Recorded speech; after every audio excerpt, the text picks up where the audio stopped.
Qué gusto estar nuevamente con ustedes. Yo soy Enrique Rodal y les doy la bienvenida a las alumnas y alumnos de lengua materna de segundo grado de secundaria. Antes de iniciar, les recuerdo que debemos seguir cuidándonos, lavando frecuentemente nuestras manos con agua y abundante jabón, usando el cubrebocas adecuadamente, de forma que proteja nariz y boca. Y aunque juntos, guardar y pedir la sana distancia. La salud es lo primero. Además, ¿ya hicieron algo de ejercicio? Recuerden que mente sana en cuerpo sano. Soy la profesora Corina Estefanía Flores González y efectivamente es un gusto encontrarnos por aquí, en una sesión más de Lengua Materna 2. Hoy hablaremos sobre al derecho y al revés, un poema es. Con esto nos referimos a identificar las características de palíndromos y otros textos poéticos con diversas formas gráficas. ¿Palíndromos, profesora? Esos sí no sé cuáles son. Y tampoco me queda muy claro lo de las formas gráficas, de los poemas. Yo diría que son todos iguales, pero vamos a averiguarlo. El aprendizaje esperado de esta sesión es: crea textos poéticos con formas gráficas y tiene como propósito identificar características de palíndromos y otros textos poéticos con diversas formas gráficas. Los materiales que van a necesitar para esta sesión son su siempre confiable cuaderno y lápiz o bolígrafo para que puedan tomar notas.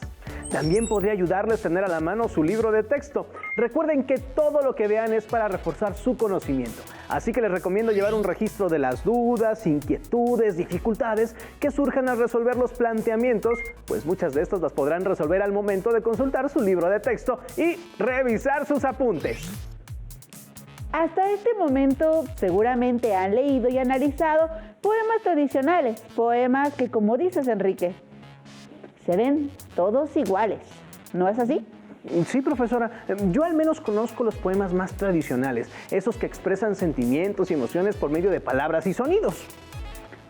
Pues fíjate nada más que la poesía contemporánea busca sí expresar sentimientos con las palabras, pero en ciertos momentos llega a hacerlo a través de imágenes o figuras.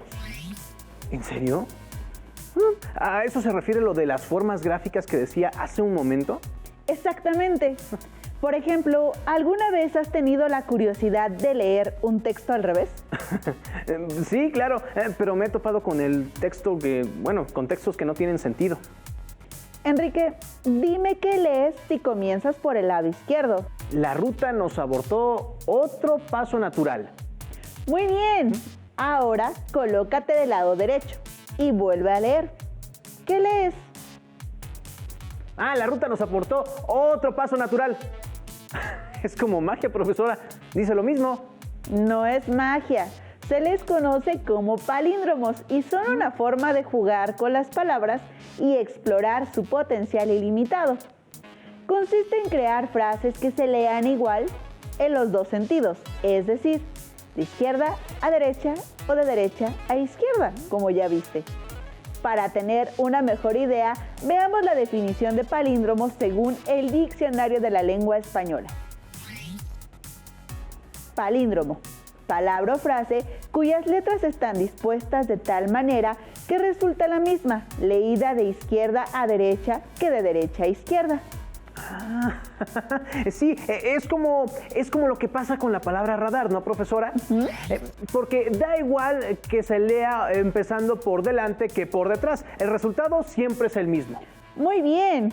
La palabra palíndromo proviene del origen griego y viene de la construcción palindromein, es decir, volver atrás, recorrer a la inversa.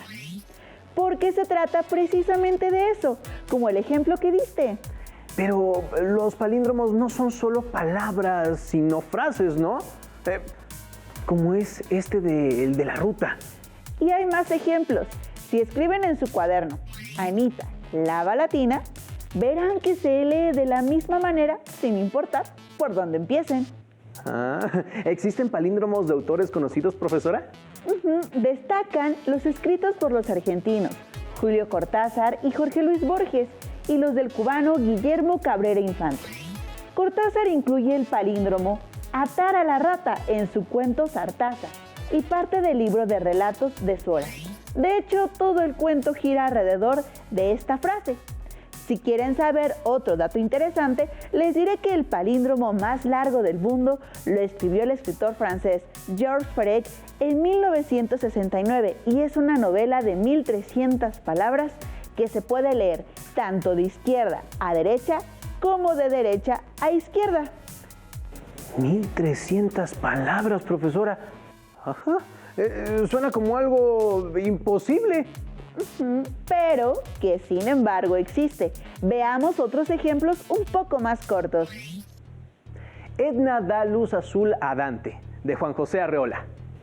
Amanecí de malas, Alá. Me dicen Amá, de Rubén Bonifaz Nuño. Ave azul, al alba habla la luz a Eva, de Adán Rubalcaba. Entonces, profesora, aunque no le ponemos los acentos, las palabras tendrán la misma intención. Así es, pues una de las características de este juego poético es la sonoridad y no tanto los aspectos ortográficos. Por esta importancia que se le da a la sonoridad, en los palíndromos sucede algo similar que en los acrósticos. Se permite el uso no convencional de mayúsculas, así como la ausencia de tildes o el uso libre de signos de puntuación, principalmente cuando se hace la lectura de derecha a izquierda. Veamos el siguiente ejemplo y les propongo que analicen cómo inicia cada versión, la original y la que se reescribió. ¿Cómo termina cada una? Podemos observar que la frase en versión original del lado izquierdo y del lado derecho es la misma frase, pero se escribió de derecha a izquierda, es decir, empezando por la última letra. Para repasar un poco, les recuerdo que un palíndromo debe cumplir con lo siguiente. El texto se lee igual de izquierda a derecha que de derecha a izquierda. Las letras que se emplean deben ser iguales para formar las mismas palabras en ambos sentidos. Por ejemplo, amo la paloma se lee igual en ambos sentidos y tiene las mismas palabras. Por consiguiente, es un palíndromo. Pero, ¿cómo podríamos formar nosotros un palíndromo? Veamos algunos pasos. Número 1. Pueden partir por una simple palabra, por ejemplo, miel. La invierten y dice leim, que a simple vista no significa nada. Si separan la expresión, queda así. Y ahora ya tienen un efecto espejo a partir de la M. Completan con el resto de las letras. El resultado es ley y miel, donde el eje central del palíndromo fue la M. Ahora que conocen qué es un palíndromo y cómo se forma, les invitamos a que escriban algunos. Pueden formarlos con una sola palabra o varias. Revisen que se puedan leer de izquierda a derecha y viceversa. Y verifiquen que no sobre ni falte ninguna letra. Muy bien, profesora, pero ¿a poco los palíndromos son la única forma gráfica para jugar con el lenguaje poético? No, de ninguna manera. Existen también los videopoemas, el quebrantahuesos, el poema diamante o el haiku, por mencionar aquellos de los que hablaremos en esta sesión. Comencemos por revisar el siguiente video para que nos quede más claro.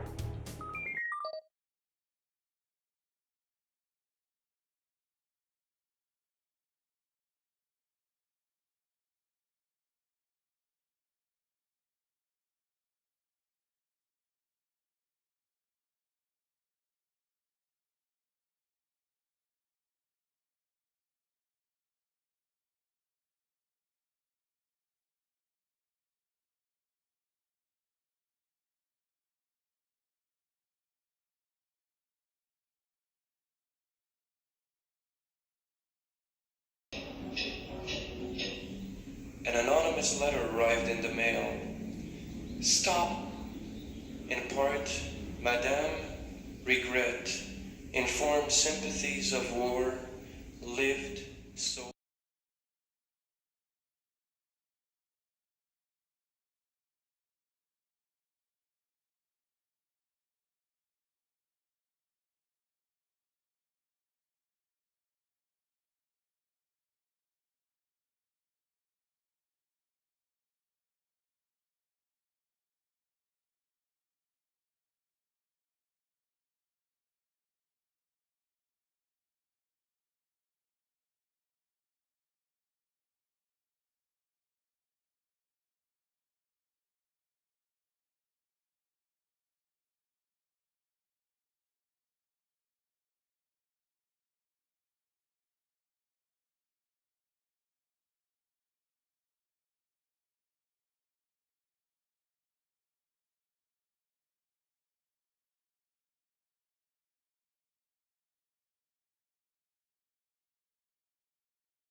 Habrán visto aquí una breve explicación de qué es un videopoema y algunos pasos para elaborar uno. Para continuar la reflexión, respondan las siguientes preguntas. ¿Qué elementos visuales destacan en el videopoema? ¿Hay movimiento y sonido? Enrique, ¿cuál sería tu respuesta a estas preguntas? Los elementos visuales que destacan son las imágenes y los colores. Y si hay movimientos, cuando la mujer gira las flores y cuando muerde el durazno. Del video, rescato el dato importante de que el primer videopoema fue realizado por Tom Conybeare, un poeta canadiense. Ese es un dato importante. ¿Qué te parece si conocemos más sobre el videopoema? Videopoema, también conocido como videopoesía, es un género que se compone de imágenes, sonidos y palabras que interactúan entre sí, dando lugar a diferentes y originales creaciones artísticas. Para complementar la definición, Tom Conybeare dice que la principal función del videopoema es demostrar el proceso de pensamiento y la simultaneidad de la experiencia expresada en palabras visibles o sonoras, cuyo significado se mezcla con la imagen y el sonido, sin estar ilustrado por ellos. Entonces, profesora, la videopoesía busca la unión de la imagen con el sonido. Así es. Aprovecha el uso de las nuevas tecnologías y el auge de las plataformas de video, ya que busca crear una nueva forma de emitir sentimientos. Conozcamos las características del videopoema. Pueden ser poemas publicados o inéditos. La música es una melodía de fondo con o sin letra. La imagen es el video en movimiento que refleja lo que dice una persona recitando o en un escenario. La duración es de 2 a 3 minutos. Hay algunas excepciones, pero no deben durar menos de 1 minuto y medio. El efecto que se usa es el juego de velocidad de imágenes, movimiento o tonalidad de luz. Como observamos, el videopoema requiere del poema escrito y los sonidos, la música y las imágenes, así como de la armonización de estos aspectos.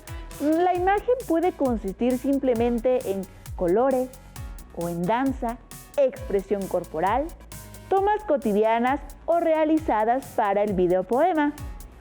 Entonces, profesora, si quiero pasar el poema al lenguaje corporal, ¿es válido? Claro, porque así tú le estás dando una significación. Recuerda que el cuerpo también puede comunicar y a esto se le conoce como comunicación no verbal. Si tu cuerpo se mueve a la velocidad de la música de fondo, provocará una reacción en el espectador.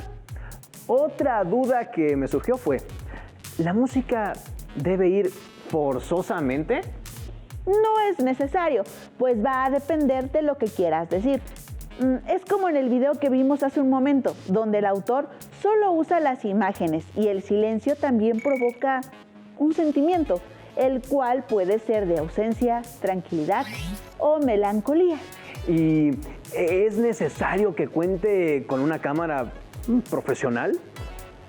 No, ya que hasta con la cámara del dispositivo móvil o de la computadora puedes grabarlo. La calidad de la cámara no influirá, ya que se puede editar para resaltar ciertos aspectos en la imagen. Hasta puede ser parte del concepto que estés manejando. Eso me pareció bastante fascinante, pues se pueden enlazar varios aspectos para crear, digamos, una obra de arte visual. Ahora bien, hay otras formas de crear poesía, por ejemplo, con recortes de letras, de periódicos y revistas, o incluso imágenes.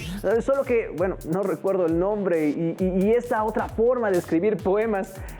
¿Usted sabe cómo se llama esa corriente? Ah, claro, se les conoce como quebrantahuesos. Uno de los más famosos se lo debemos al poeta chileno Nicanor Parra, quien ideó y le dio nombre al concepto. Veamos uno de ellos. Como podemos observar, este quebrantahuesos está construido por una serie de recortes, los cuales están acomodados en forma de noticias relevantes. que remiten a la primera plana de un periódico. En cada una de estas aparentes noticias construye títulos y frases satíricas, es decir, de burla hacia una situación relevante en ese momento. También podemos observar cómo juega con el acomodo del tamaño y forma de las letras. Es impresionante cómo utiliza oraciones, palabras e imágenes rescatadas del periódico para inventar nuevas noticias. Así es, y lo que buscaba Parra es que todos tuvieran acceso a otra manera de ver la poesía. Pero leamos la definición formal del quebrantahuesos para ampliar nuestro conocimiento. Quebrantahuesos. Mensaje o anuncios que se forman recortando distintas letras de diferentes diarios o revistas. Luego se pegan en una hoja formando palabras irónicas o humorísticas. Tiene como principal característica que se organiza en forma libre o abusando del sentido común, es decir, en un collage de palabras, como se ve en este extracto de Quebrantahuesos. Entonces, es una manera fácil de crear un poema, pues se necesitan solo recortes, tijeras, pegamento y una cartulina y pueden presentarse en murales. Pueden usarse revistas, periódicos u otros materiales con elementos que se puedan recortar. Seguramente se les habrán ocurrido muchos temas para tratar en un poema así. ¿Por qué no lo intentan? Es muy buena sugerencia, pero todavía nos faltan algunas formas poéticas que revisar. Y para comenzar a familiarizarnos con la siguiente, les pido que observen la siguiente imagen con detenimiento. ¿Qué características identifican? ¿Qué forma tiene? ¿Cuántos versos la conforman? A esta corriente poética visual se le conoce como poema diamante, y supongo que esto les resultará lógico por la forma en que están acomodados los versos. Pero veamos más detalladamente en qué consiste. Enrique, ¿me ayudas a leer? Claro, profesora. Pongan atención. Poema diamante. Consta de 7 versos. El primer verso tiene un sustantivo. El segundo, 2 adjetivos que describen al sustantivo. El tercero, 3 verbos. El cuarto, 4 sustantivos, 2 relacionados con el primer verso y 2 con el séptimo. El sexto tiene 2 adjetivos que describan al séptimo verso. Y el séptimo se forma por un sustantivo opuesto del primer verso. Ay, profesora, ¿cuántas reglas? Se escucha como una estructura complicada, pero si no me equivoco, espero no, cuando las llevamos a la práctica es sencillo por lo que entiendo. Lo principal es elegir el sustantivo y su opuesto. ¿No es así? Claro, Enrique. Solo hay que elegir nuestros sustantivos, por ejemplo, amor, soledad, agua, fuego, amigo, enemigo, piedra, planta. Veamos un ejemplo. Vida, alegre pasajera. Sorprende, medita, espera. Amor, compañía, dolor, soledad. Sufre, llora, lastima, cruel, egoísta, muerte. Como vimos, el poema cumple con las características requeridas. ¡Qué buen consejo, profesora! Así es más fácil crear el poema y practicar los sustantivos, adjetivos y verbos. Así es, y también pueden jugar con los colores y tipografía para formar su poema diamante. Pongamos lo aprendido en práctica. Vayamos al reto. Los quebrantahuesos son... Los videopoemas se caracterizan por... Los poemas diamantes se componen de... Conozcamos las respuestas. Los quebrantahuesos son recortes de periódicos o revistas que se acomodan de manera libre. Los videopoemas se caracterizan por tener imágenes, movimientos, sonidos y una duración determinada. Los poemas diamantes se componen de 7 versos y usan sustantivos, adjetivos y verbos. No olviden que estas características nos sirven para identificar la estructura de los poemas visuales y con ello crear los nuestros. Ahora conozcamos un último poema visual, los haikus. Estos se caracterizan por comunicar ideas e imágenes con un mínimo de palabras y tienen una gran fuerza expresiva, pues en general hacen referencia a elementos de la naturaleza. ¿Sabían que los haikus son originarios de Japón y se conforman por 3 versos que se someten a reglas de medida, pero no de rima? Uy, maestra, no sabía. ¿Quiénes fueron los principales poetas japoneses que escribieron haikus? Los más reconocidos son Matsu Basho, Yosa Buzón, Kobayashi Isa y Masaoka Shiki, aunque es un género que se sigue practicando hoy en día. El más famoso de ellos es Matsu Basho, quien capta en palabras el momento en el que el hombre se liga con la naturaleza. ¿Nos puede leer un haiku de Basho, maestra? Uno de los más famosos es el de la rana. Veamos el poema original. Como pudieron observar, el haiku es breve y está constituido por 17 sílabas organizadas en el esquema 5, 7, 5, preferentemente y sin rima. Con esta forma poética de sencillez y austeridad se busca mostrar la sutileza, el instante y la emoción de un momento lleno de significado. Entonces, una de sus características es la economía de las palabras. Así es, Enrique. Hay 2 escritores mexicanos que sintieron fascinación por los haikus y que tradujeron poemas de Basho, José Emilio Pacheco y Octavio Paz. Veamos la traducción de La rana de Octavio Paz, aunque no cumple por completo con la métrica ideal.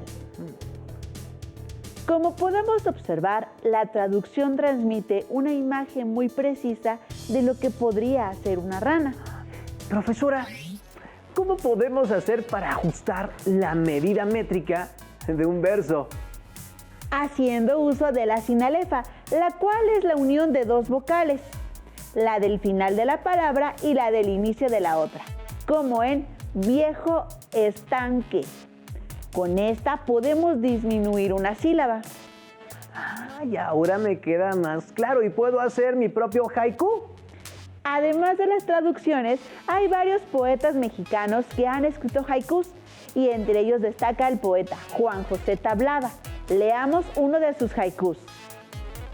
Los sapos, trozos de barro, por la senda en penumbra, saltan los sapos. Juan José Tablada. Aquí la imagen que crea, ya lo habrán visto, es la de color de los sapos, porque dice que en la penumbra los sapos parecen pedazos de barro o de lodo que saltan de repente. Ahora, ¿pueden observar la métrica? ¿Tú qué crees, Enrique? Pues vamos a verlo. Si cumple la regla de la métrica de 5, 7 y 5. Bien, espero compartan la misma respuesta que Enrique. Y no olviden que los haikus en general se refieren a la naturaleza, las estaciones del año y lo que rodea a ambos.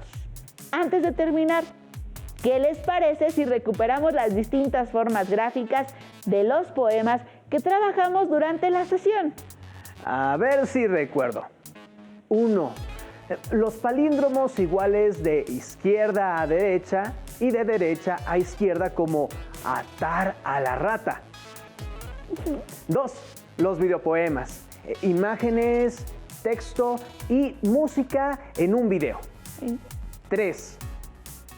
Quebrantahuesos, recortes de revistas y periódicos que crean nuevos contenidos de naturaleza burlona o satírica. 4. Poema diamante, de 7 líneas a partir de un sustantivo y su opuesto. Y 5. Haikus, derivados de la tradición japonesa, con 3 versos de 5, 7 y 5 sílabas respectivamente. Muy bien, entendiste muy bien. Hemos llegado al final. Recuerden que en esta sesión vimos el aprendizaje esperado. Crea textos poéticos con formas gráficas, con el propósito de identificar características de palíndromos y otros textos poéticos con diversas formas gráficas. En su libro de texto Lengua Materna 2 podrán encontrar más ejemplos de otros poemas visuales, al igual que ligas electrónicas con materiales audiovisuales que les serán de ayuda.